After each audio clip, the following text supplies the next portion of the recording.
12 Oktober lalu, seorang wartawan DG telah terkorban bukan oleh tentera IS tapi oleh militan daripada G sendiri.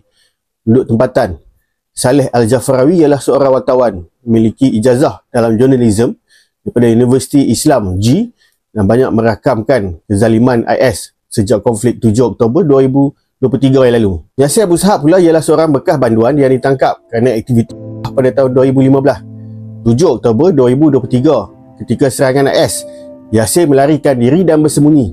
Dia menubuhkan kumpulan bersenjata yang baru, Popular Forces, tapi bukan untuk menentang IS, baliknya menentang HMS. HMS menyatakan Yasir menjual bekalan makanan yang sepatutnya percuma.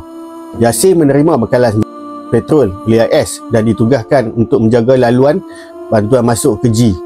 Dari sini dia merekrut ratusan yang lain dan mereka menguasai kawasan Rafah, Khan Younis dan sepadan timur.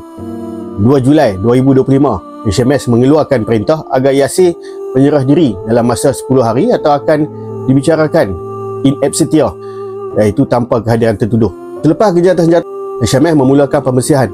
12 Oktober sebaik saja masuk ke daerah Sabra, temburan berlaku. Jam lebih kurang 12 tengah hari. Ada yang kata ini serbuan, ada yang kata ditemui secara tiba-tiba. Pasukan keselamatan HMS yang terlibat 40 orang. Saleh Al-Jafarawi pada ketika itu sedang merakamkan dokumentari bertajuk Selepas Perang.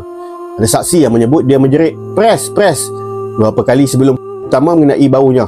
Dia jatuh dan 6 lagi dilepaskan secara berturut-turut. Selepas 30 minit pertempuran, HMS berjaya menahan 9 anggota Yasir dan membunuh 11 yang lain. Tapi Yasir Abu Sahab tak dapat dijumpai. Dia berjaya melarikan diri ke arah timur Rafah. Pihak HMS menyatakan kumpulan Yasir menggunakan MC buatan US, manakala HMS pula menggunakan senjata AK-47, buktikan bahawa selama ini Yasir menerima bantuan daripada IS.